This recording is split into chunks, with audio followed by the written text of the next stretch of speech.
afternoon, South Africa. Lovely to be back. We're live on SABC3. This is Afternoon Express. I'm Bonang Mateba. And I'm Bonnie Booley. Today is International Literacy Day. So we're celebrating with some phenomenal authors in the house today. Absolutely. It's going to be so much fun for the next hour. Make sure you sit back and relax. But iconic American author, right? Mark Twain once said that a man who does not read has no advantage over a man who cannot read. Wow. And today we're celebrating authors, we're celebrating literacy with some fantastic authors in the loft today. Starting off with South Africa's first black crime fiction author. Wow, imagine that's that. incredible. Her name is Angela. She is in the loft. Can't wait to unpack her brain and see how she got to write 3 incredible novels. We are also going to be giving away some of her novels, but all those details are coming up a little bit later. If you are an avid reader or are in the process of wanting to write a book, a novel, whatever it is, make sure that you stick around. Yeah, lots of giveaways on the show today. It's also our next installment of our sustainability series. So we chat to a representative from Woolworths about sustainable homeware. So keep your phones ready so you can enter our Go Green SMS competition. But we're not alone. We're with Danilo in the kitchen. Indeed, welcome South Africa. My name is Daniela Christo and I'm joined today in the kitchen by somebody who I've really been honored to read books from. Lauren Berkus joins us in the loft today, one of South Africa's most important and best-selling exports ever in South Africa. And you've recently just become quite a diverse writer in the way that you've increased your genres, now into comics. Yeah, I write as many different genres as I can get away with. Sure, and her book has been translated into like almost 100, it's like 63 or something. No, 63, 26 languages. 26 languages. So she's really an inspiration to all writers in South Africa and globally too. So looking forward to finding out more about your career, how it unfolded, and what's next for Lauren Berkus. We're also joined in the loft today by our favorite chef and food stylist, Claire Winstanley. Now, yesterday we had a lot of fun in the loft, and today we're focusing on something fun and chocolatey, right? Yes, indeed. So all sorts of chocolate decadence today in the kitchen. We've got Blondies, and I know it's almost not winter anymore, but a beautiful double thick hot chocolate that I think you can just drink any time of the year. Amazing. Even if you want to let that chocolate cool down, have a really cold double thick chocolate to drink. Will be absolutely amazing. If you want all of these recipes and to cook along with us right here on Afternoon Express, afternoonexpress.co.za is the website you definitely do want to visit. Otherwise, you want to give us a call today on our number 0839133728. Now is your chance to chat to some of the guests we have live in our loft, or you can interact with us on all of our social media sites. You can comment on Facebook, you can tweet us on @AfternoonChat, or use the hashtag Afternoon Express. We will find you, we'll reply to you, and make sure you engage with us live on air. In the meantime, though, Bonang is standing by on the couch with our first author. All right, let's get the party started. The writing bug bit her at a very young age. And after having her first short story published at only the age of 13, imagine that, her journey towards becoming a successful author was already underway. Now, in 2015, she has penned 3 critically acclaimed South African novels, including The 30th Candle and, of course, Black Widow Society. Joining us on the couch is the incredible Angela Makholwa. Welcome to Afternoon Express. Thank you for having me. I mean, I can't even imagine how it feels to have a published novel at the age of 13. Do you remember the first time you fell in love with books and writing? I remember it very well, but let me just correct you. At 13, it was a short story. The novel only came in 2006. With the red ink. Like, I let's had start to with the work short my story. way. No, with the short story, it was, you know, just growing up as most, I think, creative people, most budding authors, you tend to place yourself in that world of reading. You tend to love, you tend to be drawn to written texts. And so I started writing a lot from a young age, and I entered a writing competition, and that's when the short story was published. And I thought, well, maybe this is something that I could do. You know, that was the first time that I thought, well, there is possibly an outlet for me here, through writing, to just express myself and just relate how I see the world. That's incredible. So let's now fast forward to your first novel, The Red Ink, which has a very interesting but kind of like a chilling background, because it's based on a real interaction while you were a journalist with a serial killer. You know, can you tell me about what transpired after the incident that ultimately, you know, led to the novel? What happened was, as a journalist, I was covering a story surrounding this serial killer who had been terrorizing South African women in the late mid to late 90s. And so I wrote to him requesting an exclusive interview, once he was sentenced. And he didn't respond. He actually responded about 5 or 6 years later. Wow. And he claimed that I had asked for him to write a biography on his life. And at the time, I had just started my business and thought, well, maybe this could be something. Let me just go and hear him out. So I went to visit him at the Pretoria Maximum Security Prison. And as I spoke to him and started to hear his story, I thought, well, maybe there could be a book in there. And so I pursued this project. I used to go and see him and take some notes and all of that. Look at you. I'm like, I'm already shaking. Do not shake. Read the book first and then you'll start shaking.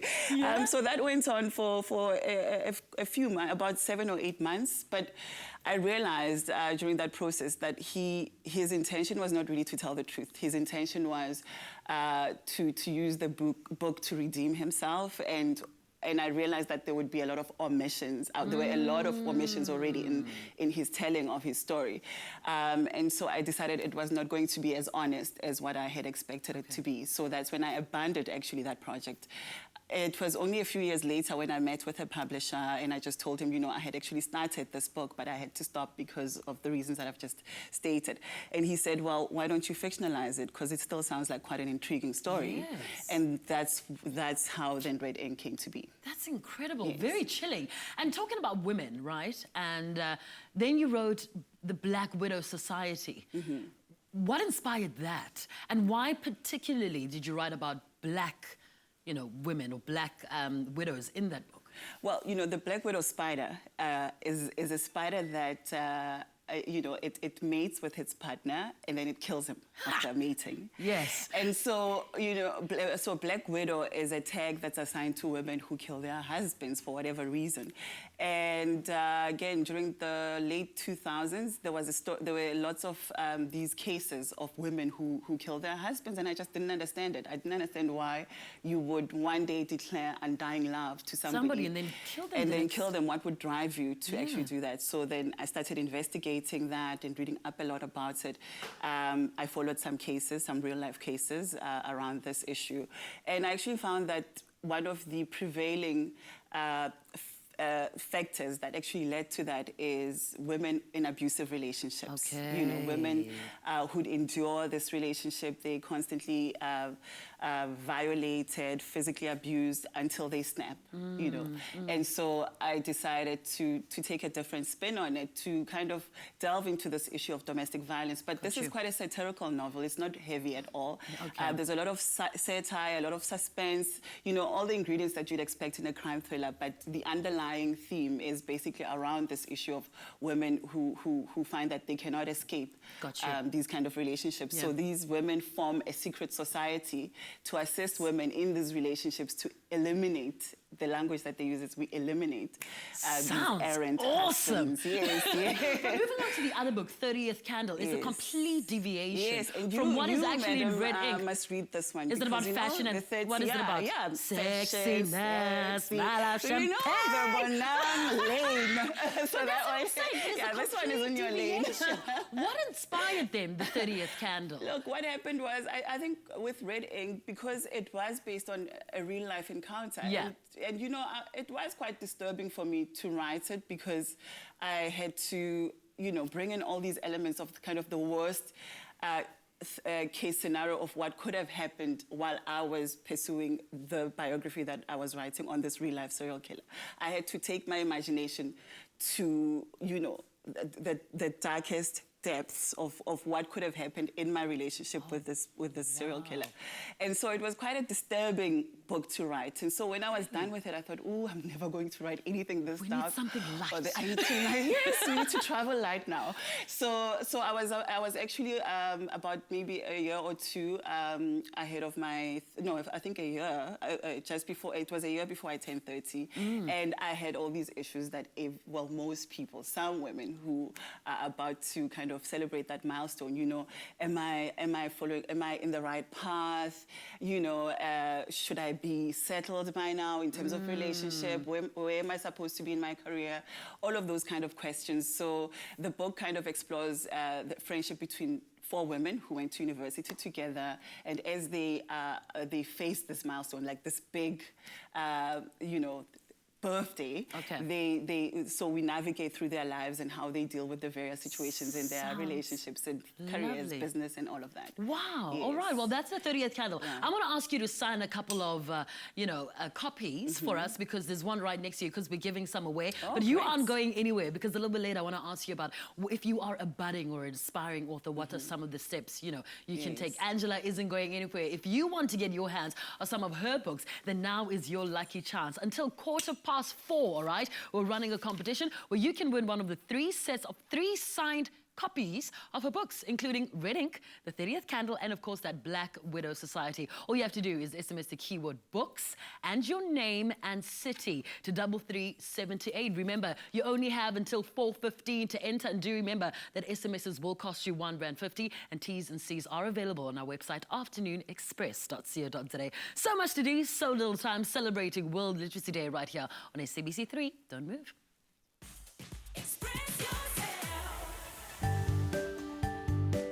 Any occasion, anytime. Nobody makes better tea than you and 5 Roses.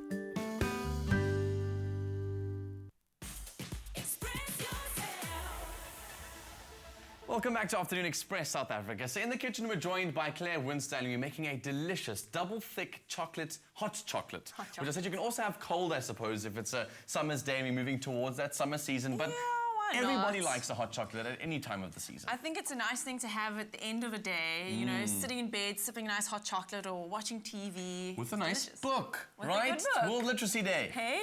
So this is a great combination that you've got going on here. So are you starting from scratch, right? You're not using any mixtures or powders or anything? No, not at all. So what we're doing here in the pot, with a perfect little lip, because it helps for pouring later into our cups, is we just melted some dark chocolate with a little bit of milk, just to sort of help it along so you don't burn that chocolate. So very low heat. A little bit of the liquid that we're using, which is a full cream milk. You can use cream if you're feeling extra decadent.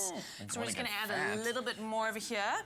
And then double thick, we're going to use a corn flour mixture that we add into this. It doesn't affect the taste. I know people might freak out about corn flour. It sounds a bit strange. It doesn't affect the taste whatsoever, but just adds a little bit of thickness, actually a whole lot of thickness, to this double thick hot chocolate. But if the chocolate's already quite thick when you've melted in the pan, why do you need something like a thickener? Why can't you just let it be thick in the pan? You can, but you're going to end up using a lot more chocolate. So use a slightly little bit less chocolate, more milk, and then a little bit of corn flour. Honestly, it doesn't affect the taste. You're really going to think, oh no, why corn flour? It's so good, I promise. It's really good. One thing obviously about chocolates that people, I'm always confused by, is there a specific type of chocolate that you should use for melting, or can any chocolate work for you? What are you using? What do you recommend? I'm using a dark chocolate, and specifically an UTZ certified dark chocolate, which is sustainably sourced and an approach to social development as well. It's a really... So it's a feel-good, so you can feel good while drinking the thing not to feel good about. So dark chocolate, I personally, because it's a favourite of mine, dark chocolate. A nice 70%, I think you've got you? Yes, thick hot chocolate. But you can use whatever you want. You can use a milk chocolate if you want, but that's obviously going to be sweeter. Cool. So or a white chocolate, even sweeter. Absolutely. White hot chocolate, yum. I've just added a little bit of sugar to that just to bring out the sweetness, and actually a little pinch of salt as well is fantastic. Bring out the flavours. So if you're going to use a milk chocolate, don't add extra sugar. You don't need to. So we're doing pretty good here in terms of warming this up slightly. I'm not going to make it incredibly hot because I want to drink it instantly.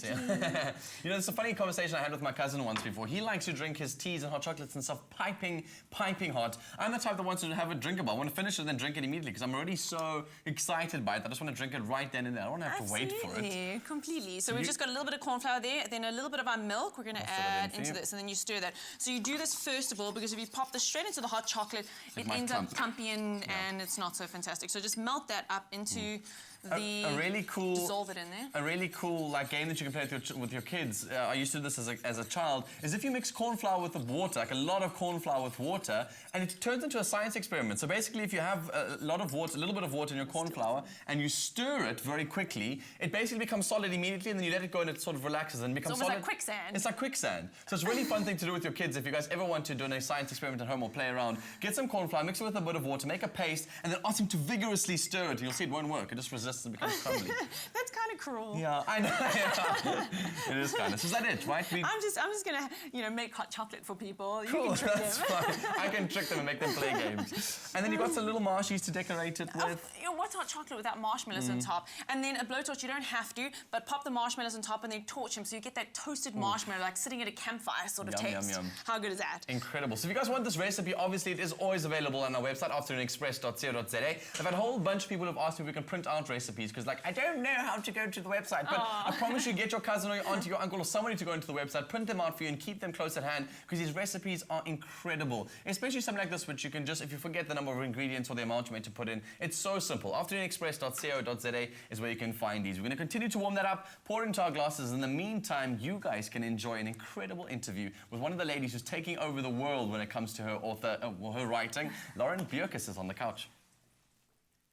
Well, now entries to winning Angela Makholwa's book have been officially closed. The competition is closed, and we now and we've selected our winners. They are Gauchelo from Johannesburg, Tina Freeman from Howick, and Lana from Cape Town. If you missed the chance to enter, it's not too late. We have another book giveaway coming up shortly, but you'll have to wait till the end of our next interview. She's one of South Africa's most precious literary exports, an award-winning, internationally best-selling novelist who also writes comics, screenplays, and TV shows. Her books have been translated into 26 languages and have been optioned for film and television across the globe. Joining us on the couch now is Lauren Berkus. Welcome, Lauren. Thank you Welcome so to the much. Loft. Now, you've recently added comic book writer to your wonderful list of abilities. I have. And it's such a male-dominated market, and you really stand your own. What drove you to this genre? What attracted you to it? I've always read comics. I read a lot of comics when I was a kid, including 2000 AD and Judge Dredd. And that's how my brother learned how to read, was reading comics. It's how my daughter is learning to read. Oh, wow. But I was frustrated by the fact that there aren't enough really cool female superheroes for kids. You know, they're all quite sexy and the themes are very grown up. And I was approached by DC Comics to write a Wonder Woman comic, and they're like, can you do Wonder Woman in Africa? And I was like, well, Africa is a big place, guys, and I'm not sure, and I also want to do a comic that specifically my daughter could read. Right. So I wrote a 10-page comic. It's actually set in Soweto. Yeah, I was about to say, please take us through the story. It's quite an interesting concept behind it. Yeah, so it starts with Wonder Woman being like really badass, and she's surfing on the wing of her invisible jet in to like face her arch nemesis, the cheetah. And there's a big epic showdown, and suddenly it gets interrupted by a hand grabbing her and pulling her right out of the shot. Yeah. And it's two little girls playing. And they're in Soweto, they're in Orlando West, Zozo and her sister Asunele. And Zozo has to save the day. Pictures of it if you want to see it. They are so cute. Oh no, these the girls. artist is Mike Mayhack. He's amazing. And I sent him lots of references of Soweto, and I sent him hairstyle references. I'm like, you're gonna do South Africa? You're gonna do it right. So it was great. But it's it's about your inner heroine and coming to the fore and being inspired. Finding the hero within. Well, it's absolutely amazing. Now, Stephen King is a fan of yours. He's tweeted about you and has sung your praises. Were you a fan before that, and how did that make you feel? I've had Stephen King, George R.R. Martin tweeted something recently. Wow. And how do you feel when you see it? I am just blown away and I don't fundamentally believe it. It's a weird thing. I'm like, it's an out-of-body experience, right? absolutely. It's like, Stephen King, I know that's his tweet, I know that's his Twitter account, but it's not really him. Somebody's This pranking isn't me. really happening. Yeah, no, absolutely. Your books have been translated into 26 different languages. How does that process work? Do you ever feel a sense of loss of control or that your voice is altered in any way?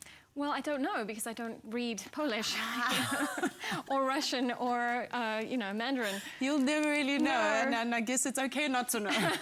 But I do often work very closely with the translators, like my French translator. Right. He sends me so many queries. He actually made me rewrite a page of Zoo City. Wow. And because he was like, it's not up to your usual standard and you need to fix it. This is a tiny plot hole. And I was like, oh, really? And he was like, yes, really. How did that feel? Because, the editing process is grueling enough. It is, but you know what? I don't mind if somebody is making my work better. And that's the great thing about working in comics as well. It's collaboration. It's pushing the story to be more than it is. Yeah. Now, you've written quite a bit on serial killers, and your book, Shining Girls and Broken Monsters, is about the mind of the serial killer. How do you actually get into that mind, that world, that psyche? Well, I listen to a lot of true crime podcasts, And believe me, you don't need a personal trainer at the gym if you're listening to true crime podcasts, because you will run faster on the treadmill listening to real life serial killer stories.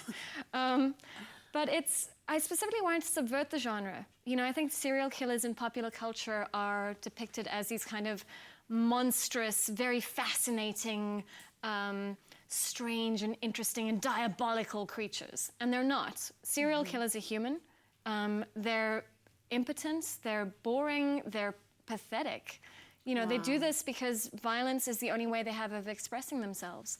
The only way of getting over the fact that they're not powerful in their own lives. And they want to cut women down.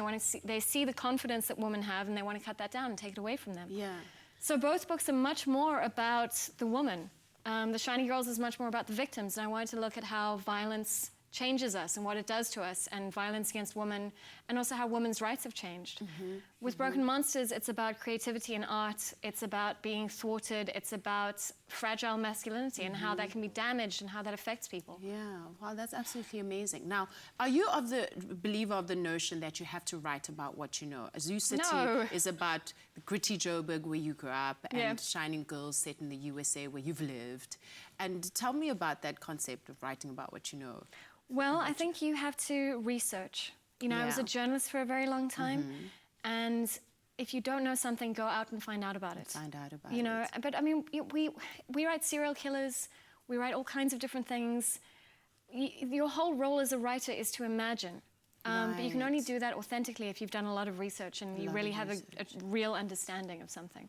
So I go to Chicago, I go to Detroit, I've just been to Haiti on a research trip for my new book, and it's amazing. Apart from just like extensive research, what is your writing process? I avoid writing as much as possible because it's hard and it's lonely. And then I come up against my deadline and I panic, and then get a lot done. And then when you're supposed to be writing, you procrastinate a little bit. Absolutely. Find other things to do. Spend time on Twitter, it's very important. You know, it's building your marketplace. You've also said that you're inspired by Twitter sometimes. I am, definitely. The idea for The Shining Girls, which is a book about a time-traveling serial killer, came out of a tweet. It was a throwaway tweet. It was... you know, it's the moments when your brain is at play, where you're not thinking, okay, I've got to come up with a brilliant idea for a book. You're relaxed, you're bantering with a random stranger, and you're like, oh, I should write a book about a time-traveling serial killer. You're like, oh, yes, wait, that's a brilliant idea. Any word of advice to young aspiring authors out there watching? Well, first of all, you have to make the time. You know, a lot of people say, oh, I don't have the time. I know an author who wrote her book in half an hour during her lunch break on her laptop every day. I wrote Zoo City when I had a 3-month-old baby daughter and a full-time day job. You know, you have to make the time. You have to, And the other thing is to finish the book. It's very easy to just second-guess yourself a lot and wheel spin. But get to the end. First draft is supposed to be a hot mess. But the thing about a hot mess is you can see the shape of things and you can see how to fix it. And you work from there. Exactly. Thank you so much, Lauren. That's really inspiring. As we said, today is a fiesta of giveaways. If you're interested in Lauren's work, we're giving away a set of 3 signed copies of her books to one lucky viewer today. The set includes Maverick, Broken Monsters, and Shining Girls. Simply SMS the keyword books, your name and city to 33728. Entries close at 4:30, so you only have a few minutes, so get SMSing. SMS costs R1.50, and you can find all the T's and C's on our website, afternoonexpress.co.za. We'll see you after the break.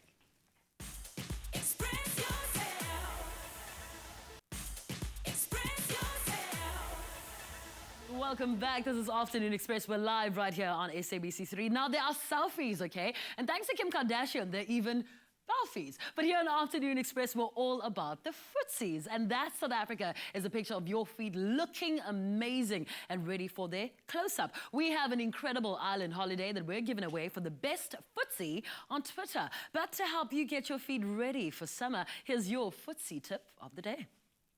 It's been a long winter, so chances are your feet are looking a little hard around the edges.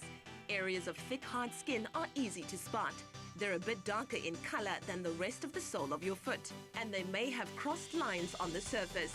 They tend to form on the outer edges of the toes, on the ball of the foot, and the back of the heel, and are caused by ongoing stress and pressure on the foot.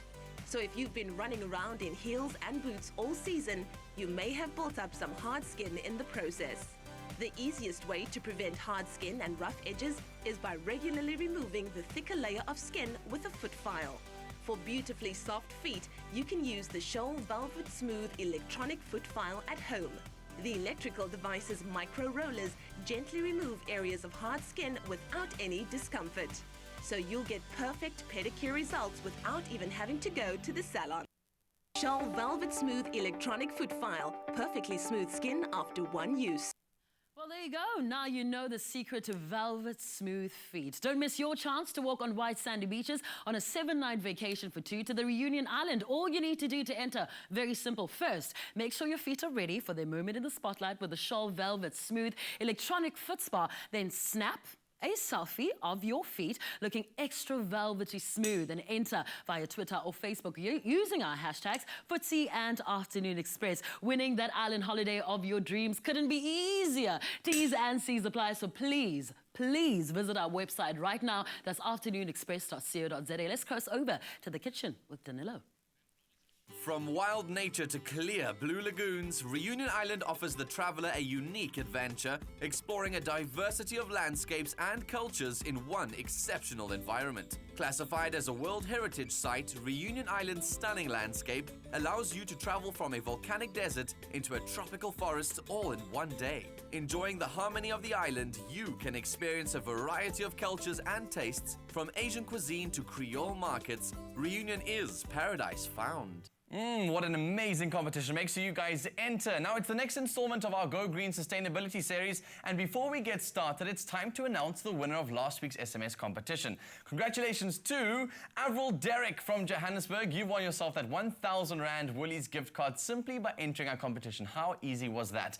Now, we all love soft towels and beautiful bowls, but we would all feel even better knowing that they are made from renewable resources such as bamboo. Now, joining us in our sustainability segment today is Justin Smith, who is the head of sustainability at Woolworths. So Justin, first of all, very warm welcome to our loft. And thank you for coming to spend some time with us, because I think sustainability is something a lot of South Africans are trying to wrap their heads around. We're about to wrap ourselves in a towel around the sustainability wrapping itself around. So bamboo seems to be the product of choice at the moment. Take us through bamboo and how that kind of got brought into making products that are sustainable.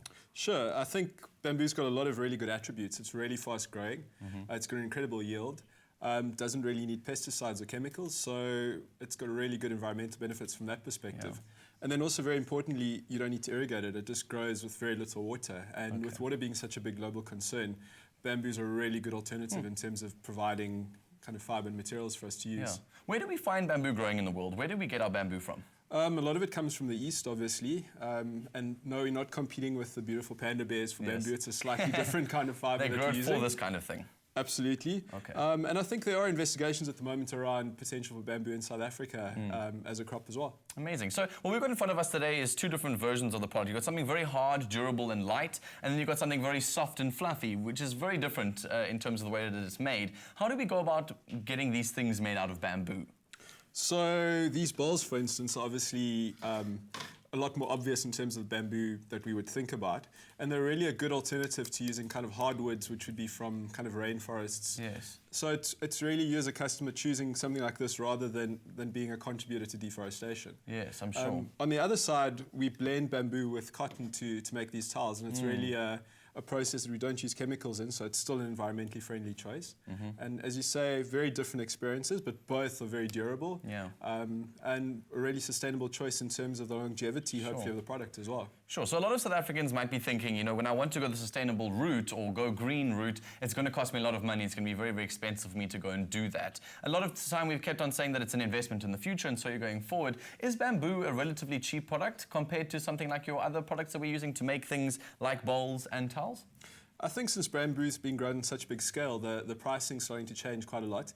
And it's a lot cheaper than buying kind of a hardwood from a forest in Indonesia or the Amazon, which you really shouldn't be doing, to be honest. Yeah. So I think it's a really good alternative. And as we build this kind of scale in the number of products that we use, it's going to become more and more reasonable all the time. And you work quite a lot with, obviously, a lot of sustainable products in the way that you move forward. Bamboo seems to be one of the newest ones on the market. What can we expect moving forward with bamboo? Because already we're making bowls and towels. What's next? Are they going to be making, like, hair products? What's the next thing for bamboo? Bamboo's got an incredible amount of uses. I mean, it's used for flooring a lot in homes. I've just done floors in my house with bamboo, which are incredible. Yeah. We're obviously seeing the products ranging developing a lot, and it's also part of a kind of broader sustainable fibres movement, I think, internationally. So you're seeing more products with organic and better cotton, with recycled polyester. In fact, the jeans I've got on have got 12 plastic bottles in them as part of the blend as well. So I think people are realizing resources are becoming more and more limited. So we've got to reuse them cleverly and really have a real understanding of where our products come from and that they've come from a responsible place. Sure. You hinted at it earlier on about the wood products that we're using at the moment and sort of what that does. Does something like bamboo degrade as you wash it more and more? Does it become something like wood? Does it wilt? Does it, in terms of the product itself, is it quite a sturdy thing? It's very sturdy and very durable. So it's a really good choice for something you can use kind of way into the future.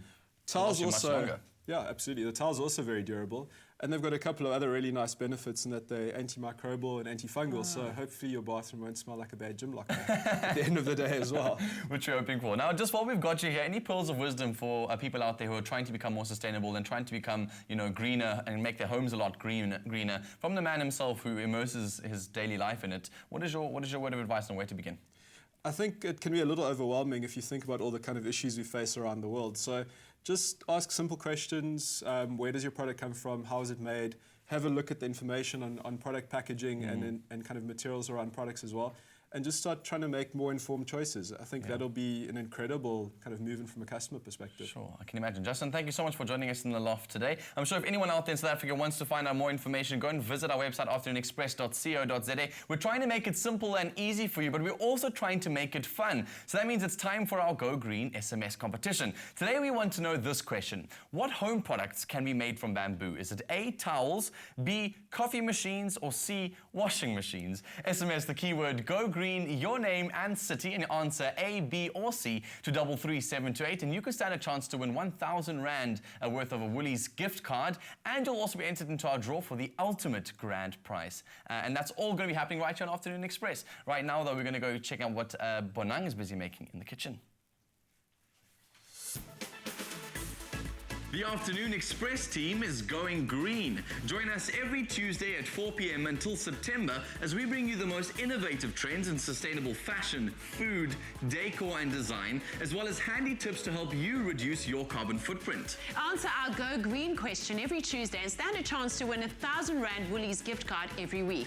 Plus, simply by entering, you also go into the big draw for the ultimate grand prize worth over 500,000 Rand. Including a dream sustainable kitchen makeover from Cordev, fitted with Bosch appliances with 300,000 Rand. Also, up to 250,000 Rand worth of home upgrades so you can live off the grid. Plus, food and homeware from Woolworths valued at 75,000 Rand. And 25,000 Rand towards a school of your choice with My School. So, go big, go green with Afternoon Express every Tuesday at 4 p.m. to win these amazing prizes. Woolies and I collaborating to raise 100 million Rand through the My School program. Are you with us? All right, thanks so much, Danilo. I'm in the kitchen. Lexi, I'm never in the kitchen. It's great to have you here. Well, Lexi is here with me in the kitchen. She is a patisserie chef, and I'm sure all of us know about brownies, right? Yes. Those chewy, gooey deliciousness. But today we're making blondies. Is that what we're making? What are blondies, Lex? Blondies are basically just the blonde version of a brownie. So, brownies are made with cocoa powder and dark chocolate, and blondies are made with white chocolate. Aha! So, yeah, I really don't think they get the recognition that they need. People never ever make blondies. I've and never I just even don't heard know of why. them before today. Because white chocolate and chewy and... I've been it's eating just all the of this best. during the I know, commercial breaks and all of that. So let's get started. What's the first step and what brand are you using here? What sugar is this? We're using a Solati brown sugar. So I prefer to use brown sugar with blondies because that's what gives them that lovely, almost toffee-ish, chewy texture. Get started. And that is just, that's just the best thing My for a mouth is blondie. already watering. All right, what's the first step? It's super simple. What we're going to do is put our sugars. I've got a white sugar and a brown sugar, so I've mixed the two. A little bit of both, okay. Best of both worlds. Oh, that looks great. And how much sugar is in there? And these are ½ a cup each. Okay. I'm going to put my egg in, and then I've pre-melted my butter just to make life easier. Throwing it all in together. I'm just going to mix this completely together.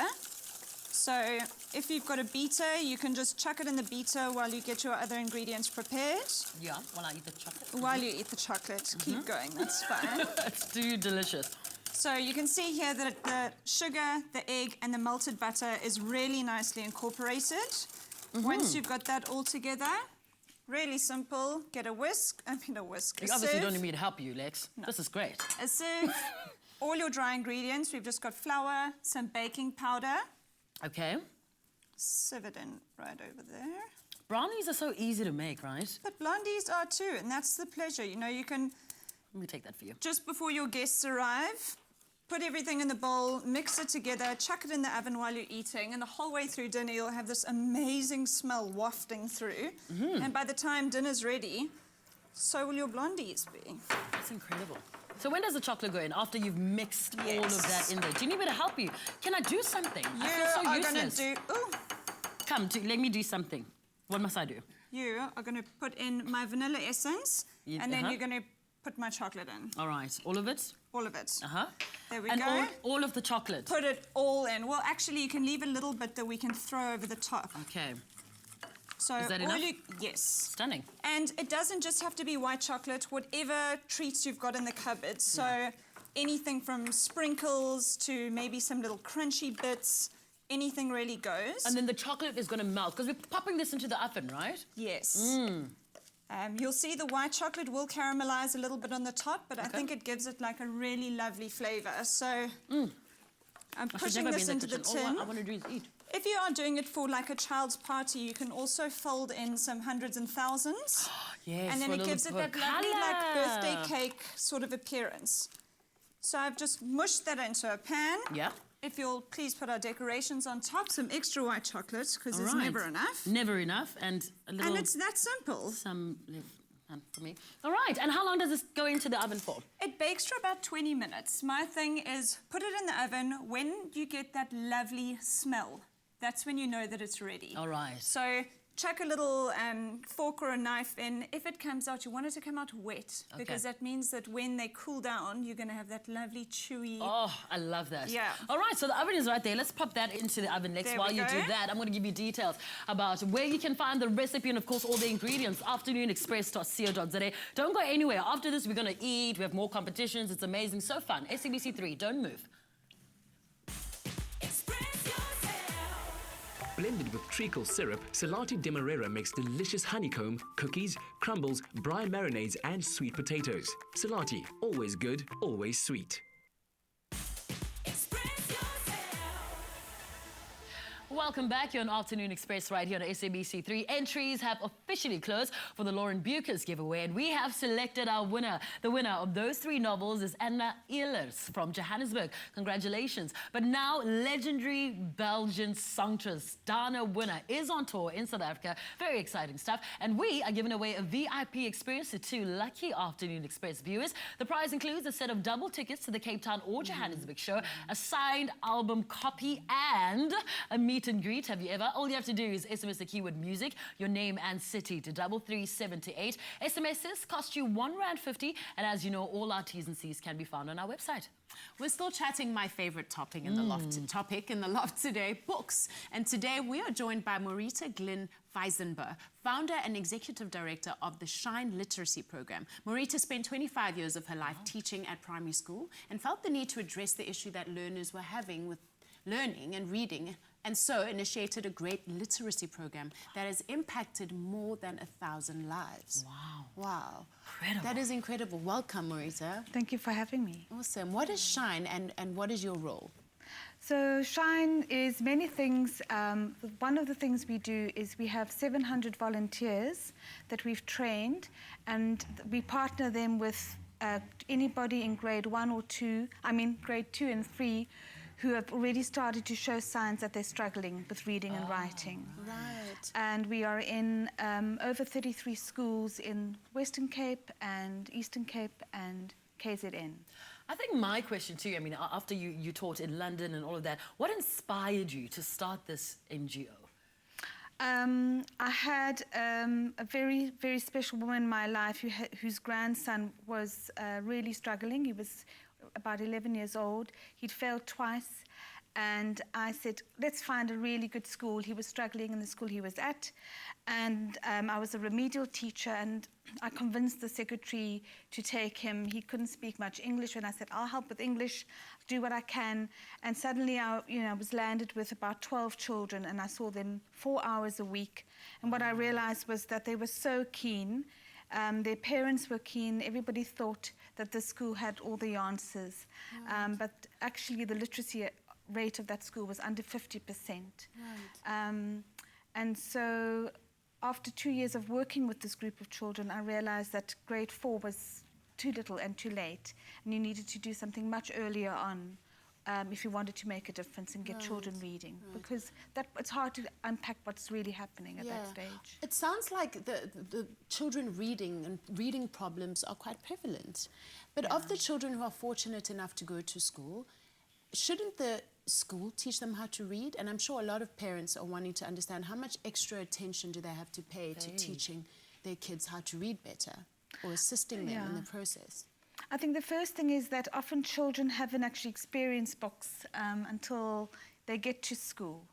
And there's a lot of research that has said that if children have read 300-400 books by the time they get to 5 years old, they would be far better off than, let's say, the son of a professor who'd never read a book. 300 or 300 to 400 books, yeah.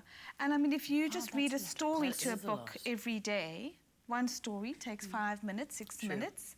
That's already 300 books in 1 year. And that's a book that a parent reads or that they read themselves? No, that a parent would read. Okay, that's me starting. All right, here we go. Well, I don't have kids, but I'm definitely going to remember that. Yeah, that's my goal. But let's say, for parents that are watching, what are some of the signs that your child could be struggling to read and finding it difficult to just, pick up a book and actually... What are some of the things you should look out for as a mom or dad? I think children often don't engage with books if they feel anxious around reading. They don't want to be put on the spot.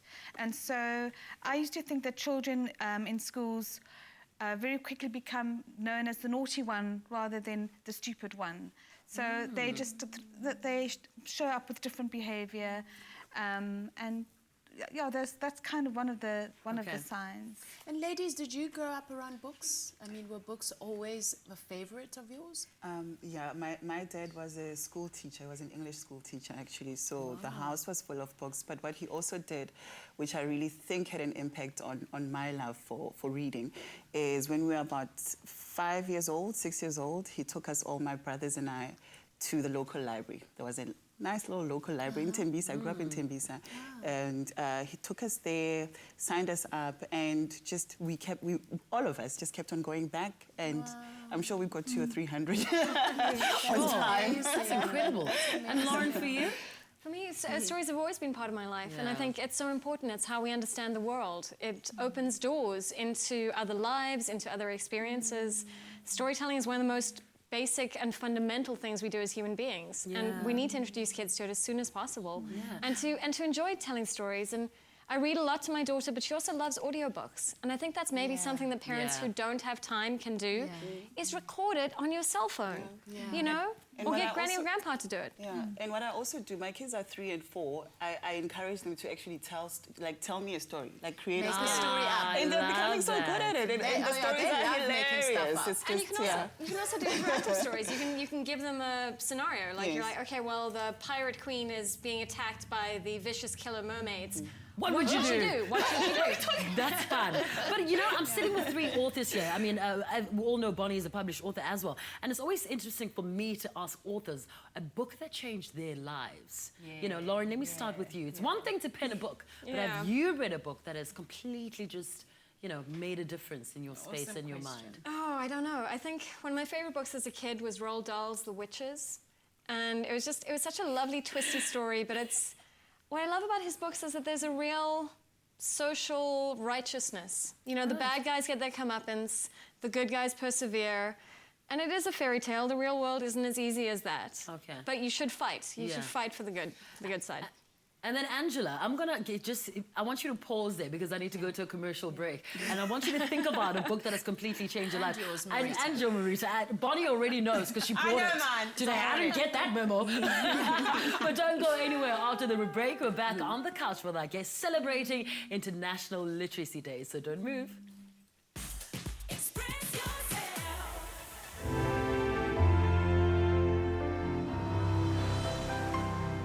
Fresh Pack. Goodness comes naturally.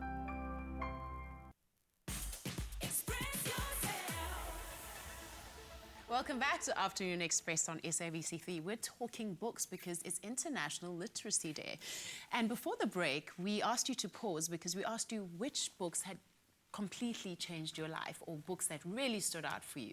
Angela, you go first. For me, I think the book that just had a huge impact in just how I saw the world was To Kill a Mockingbird, and it was a prescribed text. I think I was about 13 or 14.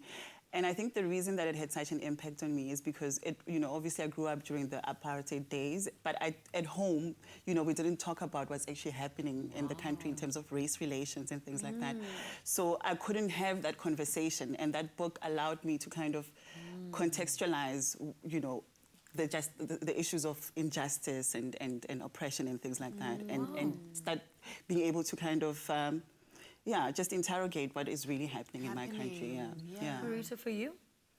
I almost couldn't remember, then I realized it's A Time to Think by Nancy Klein. And it's more of it's not a novel.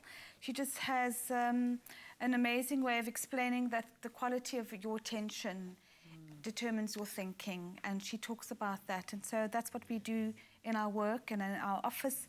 And at Shine, a learning partner and a child, one of the key things is following her ethos, and it totally has changed the way I work.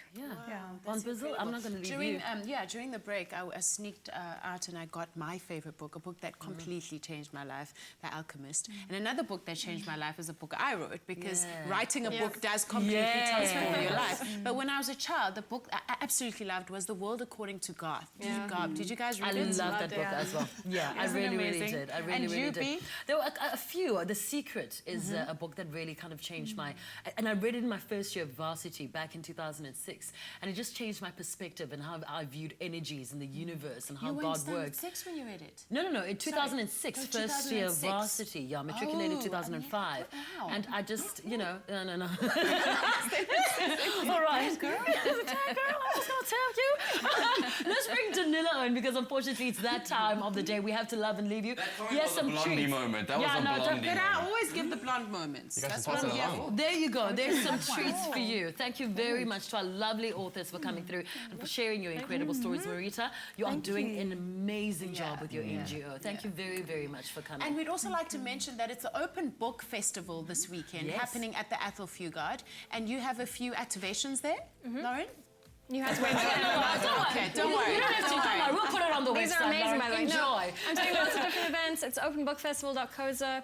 They've got amazing authors coming out like Chris Riddell and Karen Joy Fowler. So you should definitely check it out if you're in Cape Town. Fantastic. Well, Lauren, thank you very, very much. Don't forget our Go Green SMS competition. This week's question is, what home products can be made from bamboo? Is it towels, coffee machines, washing machines? SMS Go Green, your name, city, and answer A, B, C, or D to 3378, and you stand a chance to win 1,000 Rands Woolies gift card. And you'll be entered into our draw for the ultimate grand prize. It's over. It's done. We have to go. Enjoy the rest of your afternoon. Thank you for tuning in. We're back again tomorrow. Cheers. Coming up tomorrow on Afternoon Express, we're joined by mentors from the Future Leaders Program, Shaka Sisulu and DJ Lloyd, to discuss the underage drinking epidemic in South Africa. Another feel-good production.